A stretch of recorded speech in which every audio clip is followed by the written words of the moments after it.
എല്ലാവർക്കും നമസ്കാരം. അപ്പോൾ ഐ+ ട്രെയിനിങ് സൊല്യൂഷൻസിൻ്റെ ക്ലാസ്സിലേക്ക് എല്ലാവർക്കും സ്വാഗതം.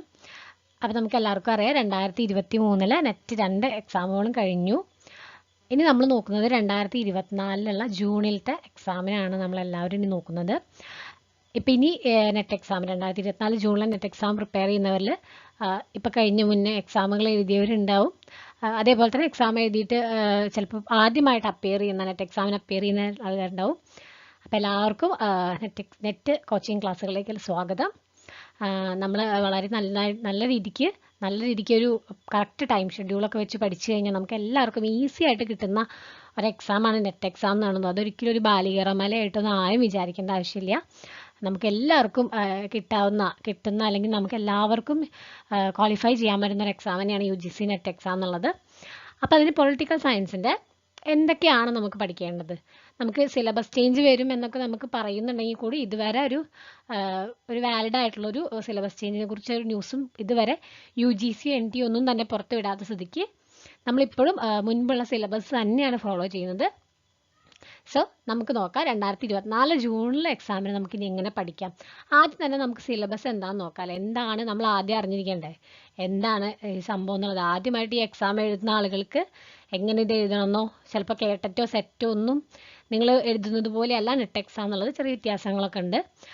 ആ കേട്ടറ്റിനെയും സെറ്റിനെയൊക്കെ അപേക്ഷിച്ച് നോക്കുമ്പോൾ കുറച്ചും കൂടെ ഒരു ബുദ്ധിമുട്ടുള്ള അല്ലെങ്കിൽ കുറച്ച് വലിയൊരു സിലബസ് കവർ ചെയ്യേണ്ട ഒരു എക്സാമാണ് നെറ്റ് എക്സാം എന്നുള്ളത് നമുക്ക് എല്ലാവർക്കും അറിയാം. സോ നമുക്ക് ആദ്യം സിലബസ് ജസ്റ്റ് ഒന്ന് ഒഴിച്ചു നോക്കിയിട്ട് പോകാം. എന്തൊക്കെയാണുള്ളത് നമുക്കൊന്ന് പരിചയപ്പെട്ട് വെക്കാമല്ലോ. അതിൻ്റെ ഉള്ളിൽ ആരൊക്കെ ഉണ്ട്, എന്തൊക്കെയാണുള്ളതെന്നൊക്കെ ഒന്ന് പരിചയപ്പെടാം. അപ്പോൾ സിലബസ് നോക്കാം. നമുക്ക് മൊത്തം 10 യൂണിറ്റാണുള്ളത് കേട്ടോ. പൊളിറ്റിക്കൽ സയൻസിൽ 10 യൂണിറ്റാണ് നമുക്ക് പഠിക്കാനുള്ളത്. ആദ്യത്തെ യൂണിറ്റ് എന്ന് പറഞ്ഞാൽ പൊളിറ്റിക്കൽ തിയറീസും കോൺസെപ്റ്റ്സ് ആണ്. പൊളിറ്റിക്കൽ തിയറീസ് അതായത് നമുക്ക് പഠിക്കാനുള്ള തിയറീസ് ഉണ്ടല്ലോ, അതായത് നമുക്ക് ലിബറലിസം, അതേപോലെ തന്നെ മാർക്സിസം, കൺസർവേറ്റിസം, സോഷ്യലിസം, അങ്ങനെയുള്ള കുറേ തിയറീസ് നമ്മൾ ഡിഗ്രിക്കും PGക്കും ഒക്കെ പഠിച്ചിട്ടുള്ള തിയറീസ് തന്നെയാണ് നമുക്ക് ഇവിടെയും പഠിക്കാനുള്ളത്.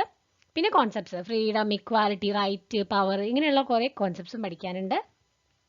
പിന്നെ നമുക്ക് പഠിക്കാനുള്ള രണ്ടാമത്തെ യൂണിറ്റ് എന്ന് പറയുമ്പോൾ തോട്ട് നമ്മൾ പഠിച്ചിട്ടുണ്ടല്ലേ. ഇന്ത്യൻ പൊളിറ്റിക്കൽ തോട്ട് പഠിച്ചിട്ടുണ്ട്. അതിൽ തന്നെ ഏൻഷ്യൻറ്റും മിഡീവലും മോഡേണും ഒക്കെ പഠിച്ചിട്ടുണ്ട്. അതേപോലെ വെസ്റ്റേൺ പൊളിറ്റിക്കൽ തിങ്കേഴ്സിനെയും തോട്ട്സും ഒക്കെ പഠിച്ചിട്ടുണ്ട് അല്ലേ. അപ്പോൾ നമ്മുടെ രണ്ടാമത്തെ യൂണിറ്റിൽ വരുന്നത് എന്താ, വെസ്റ്റേൺ തിങ്കേഴ്സിൻ്റെ പൊളിറ്റിക്കൽ തോട്ടാണ്. മനസ്സിലായോ? നമുക്ക് വെസ്റ്റേൺ തിങ്കേഴ്സ് ആരെയൊക്കെ നമുക്കറിയാം. മാർക്സ്, ഗ്രാംഷി, അതേപോലെ തന്നെ പ്ലേറ്റോ, അരിസ്റ്റോട്ടിൽ, സോക്രട്ടീസ്, റൂസോ, അങ്ങനെയുള്ള ഒരുപാട് പേരെ നമ്മൾ പഠിച്ചിട്ടില്ല. അപ്പോൾ അവരുടെ എല്ലാ തോട്ട്സും അവരുടെ പ്രധാനപ്പെട്ട കോൺട്രിബ്യൂഷൻസും ആണ് നമ്മൾ രണ്ടാമത്തെ യൂണിറ്റിൽ പഠിക്കുന്നത്. ഇനി നമ്മൾ നോക്കാം മൂന്നാമത്തെ യൂണിറ്റ്. നമ്മളിപ്പോൾ പൊളിറ്റിക്കൽ തിയറീസും കോൺസെപ്റ്റ്സും ഒക്കെ പഠിച്ചു. ബേസിൽ നിന്നിട്ട് വരണേ കൂടി പൂന്തോറുമായിരിക്കും നമ്മൾ അഡ്വാൻസ്ഡ് ആയിട്ടുള്ള ഭാഗത്തേക്ക് എത്താം. ഇപ്പം പിന്നെ നമ്മൾ തോട്ട് പഠിച്ചു, വെസ്റ്റേൺ തിങ്കേഴ്സിനെ പഠിച്ചു. മൂന്നാമത്തെ യൂണിറ്റിലേക്ക് വരുമ്പോൾ നമ്മൾ ഇന്ത്യൻ പൊളിറ്റിക്കൽ തോട്ടാണ്. നമ്മുടെ ഇന്ത്യയിലത്തെ ഗാന്ധിയൻ തോട്ട്സ്, അതേപോലെ തന്നെ നമ്മുടെ നെഹ്റുവിൻ്റെ പഠിക്കുന്നുണ്ട്, അതേപോലെ തന്നെ MN റോയ്സ്, സവർക്കർ, അതേപോലെ തന്നെ നമ്മുടെ അംബേദ്കറിൻ്റെ തോട്ട്സ് പഠിക്കുന്നുണ്ട്. പിന്നെ കൗടില്യയുടെ അർത്ഥശാസ്ത്രത്തെക്കുറിച്ച് പഠിക്കുന്നുണ്ട്. അങ്ങനെയുള്ള എല്ലാ തരത്തിലും മിഡീവലും മോഡേണും അതേപോലെ ഏൻഷ്യൻറ്റും എല്ലാ ഇന്ത്യൻ പൊളിറ്റിക്കൽ തിങ്കേഴ്സിൻ്റെയും അവരുടെ തോട്ട്സും അവരുടെ ബുക്സ്, ഇതൊക്കെയാണ് നമ്മൾ മൂന്നാമത്തെ യൂണിറ്റായിട്ട് പഠിക്കുന്നത്. അപ്പോൾ 1, 2, 3 യൂണിറ്റുകൾ എല്ലാവർക്കും മനസ്സിലായെന്ന് വിചാരിക്കുന്നു. ആദ്യത്തെ യൂണിറ്റ് നമ്മൾ തിയറിയും കോൺസെപ്റ്റാണ് പഠിക്കണമെങ്കിൽ രണ്ടാമത്തേക്ക് വരുമ്പോൾ നമ്മൾ തോട്ടിലേക്ക് എത്തി. അവിടെ നമ്മൾ വെസ്റ്റേൺ തിങ്കേഴ്സിനെ കുറിച്ചാണ് പഠിക്കുന്നത്. മൂന്നാമത്തേക്ക് വരുമ്പോൾ നമ്മൾ വീണ്ടും ഇന്ത്യയിലേക്ക് വരികയാണ്, ഇന്ത്യൻ പൊളിറ്റിക്കൽ തോട്ടാണ് പഠിക്കുന്നത്. ക്ലിയർ?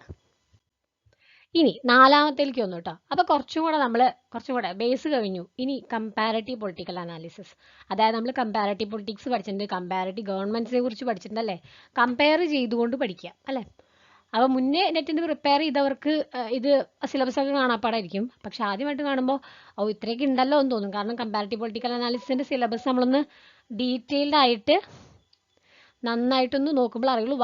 ഭയങ്കര വലിയ സിലബസാണ് കമ്പാരറ്റീവ് പൊളിറ്റിക്സും. എനിക്ക് തോന്നുന്നു കമ്പാരറ്റീവ് പൊളിറ്റിക്സും IR ആണ് ഇതിൽ കുറച്ച് ഭയങ്കര വേസ്റ്റായിട്ട് കിടക്കുന്നത്.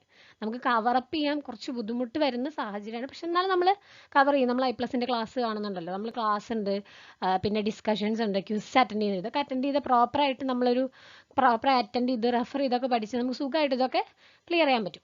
സോ കമ്പാരറ്റീവ് പൊളിറ്റിക്കൽ അനാലിസിസ് ആണ്. ഇവിടെ കമ്പാരറ്റീവ് ഗവൺമെൻറ്റ്സിനെ കുറിച്ചും എന്താണ് കമ്പാരറ്റീവ് സ്റ്റഡീസ് എന്നതിനെ കുറിച്ചൊക്കെ നമ്മൾ ഈ യൂണിറ്റ് 4 കവർ ചെയ്ത് പോകണം. അതുകൂടി കഴിഞ്ഞാൽ 5ാമത്തെ യൂണിറ്റ് കിട്ടി. 5ാമത്തെ യൂണിറ്റ് വരുമ്പോൾ നമ്മുടെ കുറച്ച് പേരുടെയെങ്കിലും ഫേവറേറ്റ് ആയിട്ടുള്ള IR. അതേസമയം വളരെയധികം രസകരമായിട്ട് പഠിക്കാവുന്നതും അതേസമയം നല്ല ബുദ്ധിമുട്ടാവാനുള്ള, അതേപോലെ കറണ്ട് അഫയേഴ്സിൽ നിന്നും ഒക്കെ ചോദ്യങ്ങൾ വരാൻ സാധ്യതയുള്ള ഒരു ഏരിയ ആണ് ഇത് IR എന്ന് പറയണല്ലോ. തിയറിയും തോട്ടൊക്കെ എന്ന് പറഞ്ഞാൽ നമുക്കത് പഠിച്ചു വെച്ചാൽ മതി. പക്ഷേ IR അങ്ങനെയാണോ? അല്ല അല്ലേ. IR എന്ന് പറയുമ്പോൾ കുറച്ചും കൂടെ നമ്മൾ അപ്ഡേറ്റഡ് ആയിരിക്കണം, ഇല്ലെങ്കിൽ ഒരുപാട് പ്രശ്നങ്ങൾ വരാൻ സാധ്യതയുള്ള ഏരിയയാണ്. അപ്പോൾ IR പഠിക്കുന്നതോറും ഒപ്പം നമ്മൾ എന്ത് ചെയ്യണം? ഇന്റർനാഷണൽ റിലേഷൻസിലുള്ള അഫയേഴ്സിലുള്ള പുതിയ പുതിയ മാറ്റങ്ങളും എല്ലാ കാര്യങ്ങളും പഠിച്ചു വെക്കണം. ഇന്ത്യയും മറ്റു രാജ്യങ്ങളും തമ്മിലുള്ള ബന്ധവും അതേപോലെ തന്നെയുള്ള ഇപ്പോൾ ഇന്റർനാഷണൽ പൊളിറ്റിക്സിൻ്റെ അവസ്ഥ എന്താ എന്നുള്ള കാര്യങ്ങളൊക്കെ തന്നെ നമ്മൾ മനസ്സിലാക്കിക്കണം. നമ്മൾ ഓൾറെഡി ഇതൊക്കെ ഫോളോ അപ്പ് ചെയ്യുന്ന ആളുകളാണ്. സോ ഒന്നുമില്ലെങ്കിലും നമ്മൾ എന്ത് ചെയ്യുക, നെറ്റ് എക്സാമിന് വേണ്ടിയിട്ട് ഒന്നും കൂടെ അപ്ഡേറ്റ് ആയിക്കൊണ്ടിരിക്കുക. ഇനി 6ാമത്തെ യൂണിറ്റിലേക്ക് എത്തുമ്പോൾ ഏതാ? ഇന്ത്യാസ് ഫോറിൻ പോളിസി, ഇന്ത്യയുടെ വിദേശ നയം. ഇവിടെ വരുമ്പോഴും നമ്മൾ എന്താ പറയുക, അപ്ഡേറ്റഡ് ആയിരിക്കണേണ്ട, അല്ലെങ്കിൽ ഒരു ജനറൽ നോളജ് വേണ്ട ഒരു ഏരിയയാണ്. കാരണം ഇന്ത്യയുടെ വിദേശ നയം നിലവിൽ ഇപ്പോൾ എങ്ങനെയാണ്, ഓരോ പ്രൈം മിനിസ്റ്റേഴ്സ് അല്ലെങ്കിൽ ഓരോരോ പാർട്ടീസ്, ഓരോ ഗവൺമെൻറ്റ്സ് ഉള്ളപ്പോഴും ഡിഫറൻസസ് ഉണ്ട്, അല്ലെങ്കിൽ ഓരോരോ വ്യത്യാസങ്ങളുണ്ട്, അല്ലെങ്കിൽ ഓരോരോ ഇഷ്യൂസ് വരുമ്പോൾ ഇന്ത്യ എങ്ങനെയാണ് അതിൽ ഇന്ത്യ എടുക്കുന്ന ആറ്റിറ്റ്യൂഡ് എന്താ, ഇന്ത്യയുടെ നിലപാട് എന്താ, ഈ കാര്യങ്ങളൊക്കെ തന്നെ ഈ ഫോറിൻ പോളിസിയിൽ എഫക്റ്റ് ചെയ്യും. അതേപോലെ നമ്മുടെ നോൺ അലൈൻമെൻറ്റ് മൂവ്മെൻറ്റ് നാമ് മുതൽ ഇന്ന് വരെയുള്ള ഇന്ത്യയുടെ ഫോറിൻ പോളിസി എല്ലാ ഭാഗവും നമുക്ക് ക്ലിയർ ആയി നമ്മൾ തൊറായിട്ട് പഠിച്ചിരിക്കണം. ഓക്കെ. ഇനിയുള്ളത് 7ാമത്തെയാണ് ഇന്ത്യയിലുള്ള പൊളിറ്റിക്കൽ ഇൻസ്റ്റിറ്റ്യൂഷൻസ്. അതിൽ നമ്മളെല്ലാം പഠിക്കുന്നുണ്ട്. നമ്മുടെ നോൺ ഗവൺമെൻറ് ഇൻസ്റ്റിറ്റ്യൂഷൻസ്, പൊളിറ്റിക്കൽ പാർട്ടീസിനെ കുറിച്ച് പഠിക്കുന്നുണ്ട്, മറ്റുള്ള പബ്ലിക് ഇൻസ്റ്റിറ്റ്യൂഷൻസിനെ കുറിച്ച് പഠിക്കുന്നുണ്ട്. ഇങ്ങനെയുള്ള എല്ലാ കാര്യങ്ങളെക്കുറിച്ച് നമ്മൾ ഇന്ത്യയിലെ പൊളിറ്റിക്കൽ ഇൻസ്റ്റിറ്റ്യൂഷൻസ് എന്ന് പറയുന്ന യൂണിറ്റ് 7ൽ നോക്കി പോകുന്നുണ്ട്. യൂണിറ്റ് 8ലേക്ക് വരുമ്പോൾ ഇന്ത്യയിലെ പൊളിറ്റിക്കൽ പ്രോസസ്സാണ്. നമുക്കറിയാം ഇന്ത്യയിലെ പൊളിറ്റിക്കൽ പ്രോസസ്സ് എങ്ങനെയാണ്. കൂടുതലും നമ്മളൊരു ഡെമോക്രസിയാണ് ഫോളോ ചെയ്യുന്നത്. നമ്മുടെ ഇവിടെ ഒരു ബൈക്യാമറൽ ലെജിസ്ലേച്ചർ ഉണ്ട്. അതേപോലെ തന്നെ നമ്മുടെ അവിടെ ലോക്സഭ, രാജ്യസഭ, അതേപോലെ എക്സിക്യൂട്ടീവ്, ലെജിസ്ലേച്ചർ, ജുഡീഷ്യറി, ഇതെല്ലാം ഉണ്ട്. പിന്നെയോ നമ്മുടെ അവിടെ ഒരുപാട് പൊളിറ്റിക്കൽ പാർട്ടീസ് ഉണ്ട്. പിന്നെ നോക്കുകയാണെങ്കിൽ നമുക്ക് ഇലക്ട്രൽ പൊളിറ്റിക്സിനെ കുറിച്ച് അറിയാം. എലക്ഷൻ എങ്ങനെയാണ് നടക്കുന്നത്, എലക്ഷൻ്റെ മെത്തേഡ് എങ്ങനെയാണ്, PR ഉണ്ട്, STV സിസ്റ്റം ഉണ്ട്, അങ്ങനെ ഒരുപാട് മെത്തേഡ്സ് നമുക്ക് പഠിക്കാനല്ലേ. അപ്പോൾ ഇന്ത്യയിലെ പൊളിറ്റിക്കൽ പ്രോസസ്സ് എന്ന് പറയുന്നത് എന്താണെന്നുള്ളതിൻ്റെ കംപ്ലീറ്റ് ആയിട്ട് ഇതൊക്കെ തന്നെ ഇവിടെയൊക്കെ നമുക്ക് വരുന്നത് കണ്ടംപററി കാര്യങ്ങൾ ഭയങ്കര ഇമ്പോർട്ടൻ്റ് ആയിട്ട് വരുന്ന ഏരിയ ആണ് കേട്ടോ. യൂണിറ്റ് 7ഉം 8ഉം ഒക്കെ തന്നെ ഒരു 5, 6, 7, 8 ഈ ഭാഗത്തേക്ക് വരുന്തോറും നമുക്ക് ജനറൽ നോളജ് വളരെ ഇമ്പോർട്ടൻ്റ് ആയിട്ട് വേണ്ട സ്ഥലമാണ്. പിന്നെ അത് കഴിഞ്ഞു നമ്മൾ യൂണിറ്റ് 9ലേക്ക് എത്തുമ്പോൾ പബ്ലിക് അഡ്മിനിസ്ട്രേഷൻ കുറച്ചും കൂടെ തിയറി പേപ്പറാണ്. നേരത്തെ നമ്മൾ ഇതൊക്കെ പറഞ്ഞ പോലെ നമുക്ക് പഠിച്ചു കഴിഞ്ഞാൽ സുഖമായിട്ട് കിട്ടുന്ന ഒരു പേപ്പറാണ് എന്ത്, പബ്ലിക് അഡ്മിനിസ്ട്രേഷൻ. ഒരുപാട് തിയറീസും ആ തിയറിയുടെ പ്രൊപ്പോണൻസിൻ്റെ കാര്യങ്ങളും ഒക്കെയാണ് നമുക്ക് പഠിക്കാനുള്ളത്. കുറേ ഓഥേഴ്സിൻ്റെ കാര്യങ്ങൾ. പബ്ലിക് അഡ്മിനിസ്ട്രേഷൻ എന്ന് പറയുന്നത് ശരിക്കും ഒരു MA പബ്ലിക് അഡ്മിനിസ്ട്രേഷൻ എന്നൊക്കെ പറയുന്ന പോലെ സെപ്പറേറ്റ് ഡിസിപ്ലിൻ പോലെയുള്ളതാണ്. അപ്പോൾ അതിൽ നിന്ന് ഒരുപാട് ഏരിയയിൽ നിന്ന് ചോദ്യം ചോദിക്കാൻ സാധ്യതയുണ്ട്. അപ്പോൾ അതിൽ തിയറീസ് പഠിക്കാനുണ്ട്. അതേപോലെ തന്നെ അതിൽ ഓരോരോ തിയറീസും അല്ലെങ്കിൽ പുതിയ പുതിയ ഓതേഴ്സ് പബ്ലിക് അഡ്മിനിസ്ട്രേഷൻ്റെ എങ്ങനെ വളർന്നു വന്നു, അതിന് പ്രധാനമായി പങ്കുവഹിച്ച സ്കോളേഴ്സ് ആരൊക്കെ എന്നൊക്കെ നമുക്ക് യൂണിറ്റ് 9ൽ പഠിക്കാനുണ്ട്. പിന്നെ യൂണിറ്റ് 10ലേക്ക് വരുമ്പോൾ governance and public policy in India. ഇതാണ് നമ്മുടെ ഫൈനൽ ചാപ്റ്റർ. ഇന്ത്യയിൽ ഗവേണൻസ് എങ്ങനെയാണ്, അതിൽ ഗുഡ് ഗവേണൻസ് എങ്ങനെയാണ്, അതേപോലെ തന്നെ പബ്ലിക് പോളിസി എന്തൊക്കെ പോളിസീസാണ് ഇന്ത്യയിൽ ഗവൺമെൻറ് സോഷ്യൽ വെൽഫെയറിനും ജനങ്ങളുടെ ഒരു വെൽഫെയറിനൊക്കെ വേണ്ടിയിട്ട് കൊണ്ടുവന്നിട്ടുള്ളത്, ഈ കാര്യങ്ങളൊക്കെ തന്നെ ഈ യൂണിറ്റ് 10ൽ നമ്മൾ പഠിക്കുന്നുണ്ട്. അപ്പോൾ നമുക്ക് പൊളിറ്റിക്കൽ സയൻസിൽ നെറ്റ് എക്സാമിന് വേണ്ടി നിലവിൽ പഠിക്കാനുള്ളത് 10 യൂണിറ്റുകളാണ്. ഈ 10 യൂണിറ്റുകൾ നമ്മളിപ്പോൾ ജസ്റ്റ് ഒന്ന് പറഞ്ഞു പോയി. എല്ലാവരുടെ കയ്യിലും ഡീറ്റെയിൽ സിലബസ് എന്തായാലും കയ്യിൽ വെക്കണം. കാരണം സിലബസ് ഇല്ലാതെ നമുക്ക് ഒരിക്കലും പഠിക്കാൻ പറ്റില്ല അല്ലേ. സിലബസ് ഉണ്ടെങ്കിലാണ് നമുക്ക് കറക്റ്റായിട്ടൊരു ഫോർമാറ്റിൽ അല്ലെങ്കിൽ ഒരു ഐഡിയയിൽ പഠിച്ചു പോകാൻ പറ്റുള്ളൂ. സോ സിലബസ് എല്ലാവരും ഡീറ്റെയിൽ ആയിട്ട് വായിക്കും. ഇപ്പം ഞാൻ അതിൻ്റെ ഒരു പുറംഭാഗം മാത്രമേ പറഞ്ഞിട്ടുള്ളൂ. ഇനി അതിൻ്റെ ഉള്ളിൽ ഒരുപാട് കാര്യങ്ങൾ കിടക്കണ്ട അല്ലേ. അപ്പം നമ്മളെല്ലാം അത് കവർ ചെയ്ത് ഈ 10 യൂണിറ്റും കൃത്യമായി പഠിച്ചു കഴിഞ്ഞാൽ നമുക്ക് ഉറപ്പ് പറയാൻ പറ്റും ഞാൻ നെറ്റ് എക്സാം എന്തായാലും ക്ലിയർ ചെയ്യും. കാരണം ഫസ്റ്റ് പേപ്പർ നമ്മൾ ഓൾറെഡി പഠിച്ചു പോണതാണ് അല്ലേ. ഫസ്റ്റ് പേപ്പറും പഠിച്ചു, സെക്കൻഡ് പേപ്പറിൽ യൂണിറ്റുകൾ മുഴുവൻ ക്ലിയർ ചെയ്തു.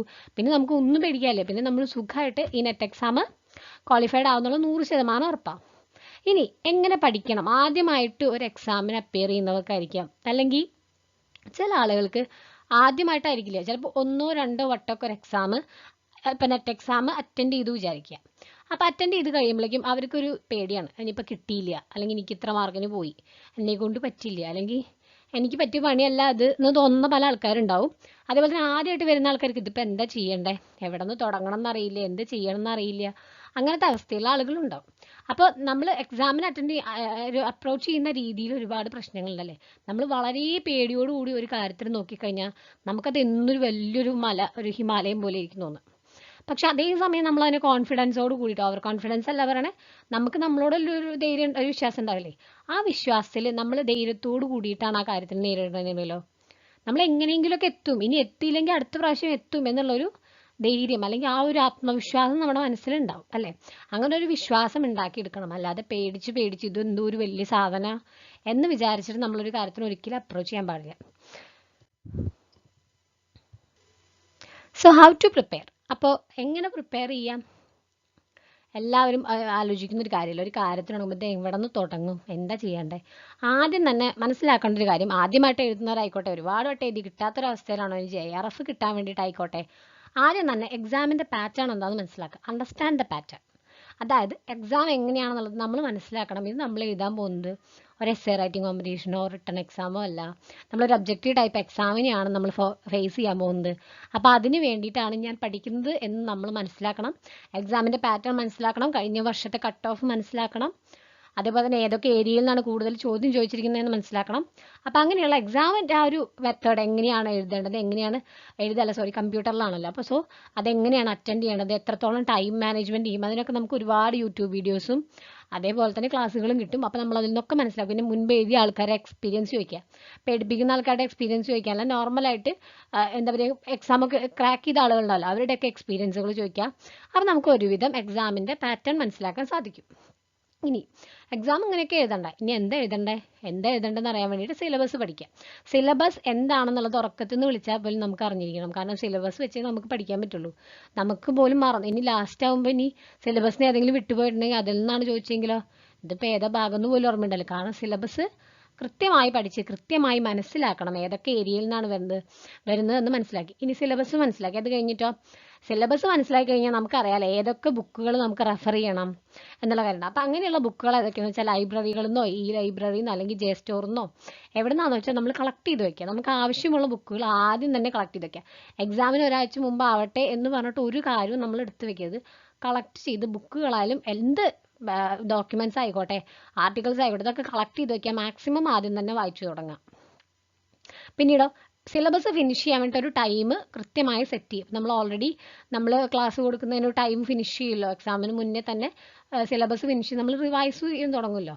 സോ അതിന് മുൻപ് നിങ്ങളും ആ ഒരു ടൈം ഫിക്സ് ചെയ്യുക, അല്ലെങ്കിൽ ഫിനിഷ് ചെയ്യുക. ഒരു ടൈം കറക്റ്റായിട്ട് ഫിനിഷ് ചെയ്യുക. നിങ്ങളുടെ മനസ്സിലുണ്ടാവണം, ഇന്ന സമയത്തിനുള്ളിൽ ഞാൻ ക്ലാസ് കിട്ടിയാൽ മാത്രം പോരാ, നോട്ട്സ് പഠിക്കണം അല്ലേ, ക്വിസൊക്കെ കംപ്ലീറ്റ് ചെയ്യണം അല്ലേ, അതിനൊക്കെ ഫിനിഷ് ചെയ്യാനൊരു ടൈം നിങ്ങൾ തന്നെ നിങ്ങൾക്കായിട്ട് ഫിക്സ് ചെയ്ത് വയ്ക്കാം. പിന്നെയോ ടാർഗറ്റ് ടു ഗെറ്റ് മാർക്സ്, അതായത് നിങ്ങൾക്ക് 200-ലാണ് മാർക്കുള്ളത്. അപ്പോൾ 200-ൽ നിങ്ങൾക്ക് എത്ര മാർക്ക് വേണം, നിങ്ങൾക്ക് JRF ആണോ ലക്ഷ്യമെങ്കിൽ അതിന് എത്ര മാർക്ക് കിട്ടുന്നത് നിങ്ങളുടെ ഒരു ഏകദേശം ഊഹം ഉണ്ടാവുമല്ലോ.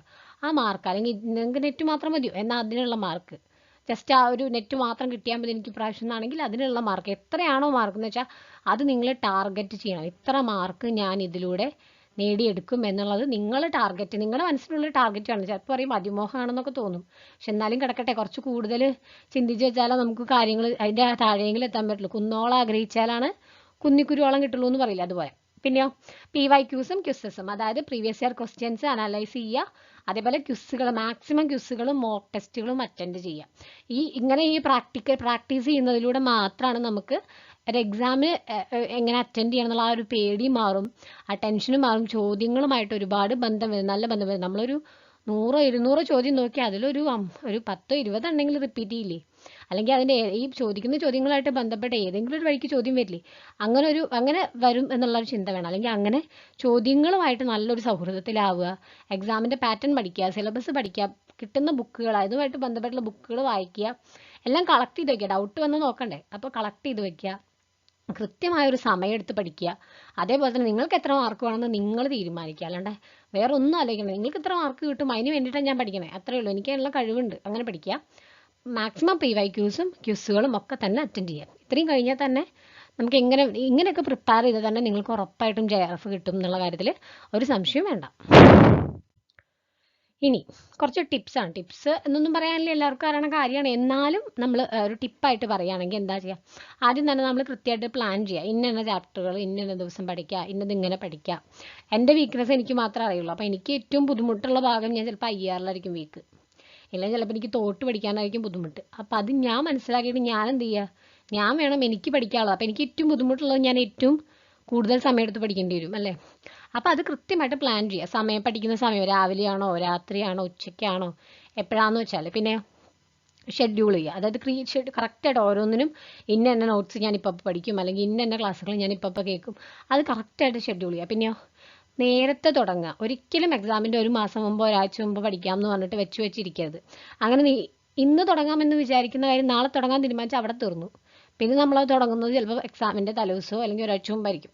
അപ്പോൾ എത്രയും പെട്ടെന്ന് തുടങ്ങാൻ പറ്റും, ഈ നിമിഷം നിങ്ങൾക്ക് തുടങ്ങാൻ പറ്റുമോ തുടങ്ങാം.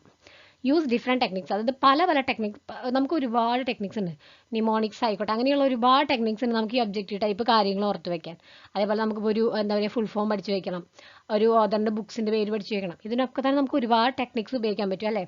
അപ്പോൾ അങ്ങനെയുള്ള ടെക്നിക്സ് ഉപയോഗിക്കാം. ഈ ഒരു സ്മാർട്ട് വർക്ക്, അതായത് എന്താ പറയുക ടെക്നിക്സ് ഉപയോഗിച്ച് പഠിക്കുക. അല്ലാണ്ട് എല്ലാം അങ്ങനെ കാണാപ്പാഠം പഠിക്കാതെ ചിലതൊക്കെ ടെക്നിക്കുകൾ വഴി അല്ലെങ്കിൽ ചെറിയ സീക്രട്ട് കോഡുകളൊക്കെ ഉണ്ടല്ലോ, കോഡൊക്കെ വെച്ച് പഠിക്കില്ലേ, അങ്ങനെയൊക്കെ പഠിക്കുക. അങ്ങനെ ഡിഫറെൻ്റ് ആയിട്ടുള്ള ടെക്നിക്സ് ഏതൊക്കെയാണെന്ന് വെച്ചാൽ അത് വെച്ച് പഠിക്കുക.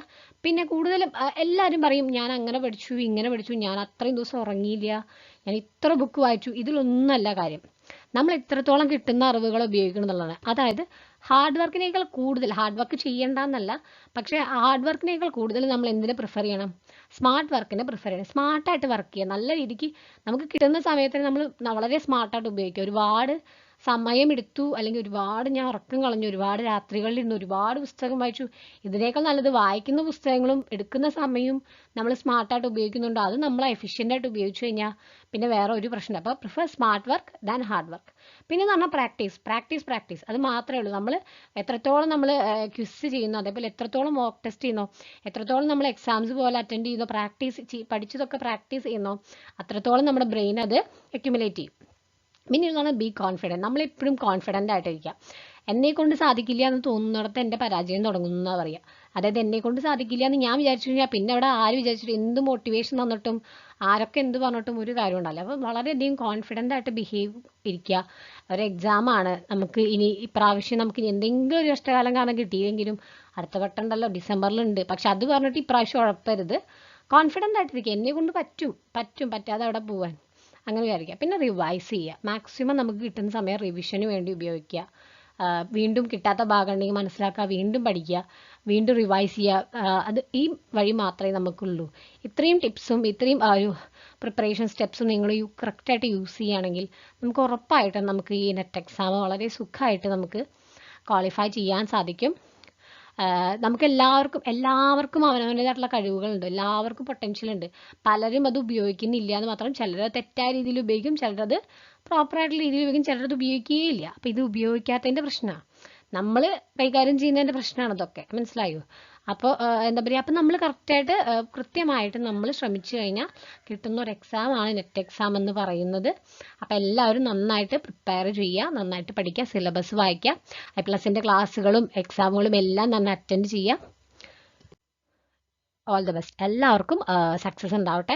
ഇവിടെ ഒരു പെലയുടെ ഒരു കോട്ട് കൊടുത്തിട്ടുണ്ട്. Success is no accident, it is hard work, perseverance, learning, studying, sacrifice and most of all love of what you are doing or learning to do. Pele പറഞ്ഞൊരു വാക്കാണ്. സക്സസ് എന്ന് പറഞ്ഞ ഒരു ആക്സിഡൻ്റ് എന്നല്ല, അത് എൻ്റെ ഭാഗ്യത്തിന് കിട്ടിയതാ, എനിക്ക് ലക്കിന് കിട്ടിയത്. അതൊരു എന്താ പറയുക, പെട്ടെന്ന് കിട്ടുക പറയില്ലേ, അതുപോലെ കിട്ടില്ല ഒരിക്കലും. നമ്മൾ വർക്ക് ചെയ്താലും നമ്മൾ എത്രത്തോളം അതിനോട് എന്താ പറയുക, നമ്മൾ അതിനോട് കമ്മിറ്റ്മെൻറ്റ് കൊടുക്കണോ, നമ്മൾ പഠിക്കുകയും കഷ്ടപ്പെടുകയും അല്ലെങ്കിൽ നമ്മൾ അതിനെ സ്നേഹിക്കുകയും കൂടി ചെയ്യുമ്പോഴാണ്, നമ്മൾ ചെയ്യുന്ന കാര്യത്തിനെ നമ്മൾ എത്രത്തോളം സ്നേഹിക്കുകയും അല്ലെങ്കിൽ അതിനെ പഠിക്കുകയും ചെയ്യുമ്പോഴാണ് നമുക്ക് സക്സസ് ഉണ്ടാവുള്ളൂ. അത് ഏതൊരു കാര്യമായാലും, നമ്മൾ ഏതൊരു കാര്യം ജീവിതത്തിൽ ചെയ്താലും അതങ്ങനെ തന്നെ. ഒരു ഫീൽഡിലും ഒരു എക്സാം ആയിക്കോട്ടെ, എന്ത് ജീവിതത്തിലും സക്സസ് കിട്ടണമെങ്കിൽ നമ്മൾ എന്ത് ചെയ്യണം? നമ്മൾ തന്നെ പ്രവർത്തിക്കണം. അത് മാത്രം ആലോചിക്കുക, നന്നായി പഠിക്കുക. എല്ലാവർക്കും ഓൾ ദ ബെസ്റ്റ്.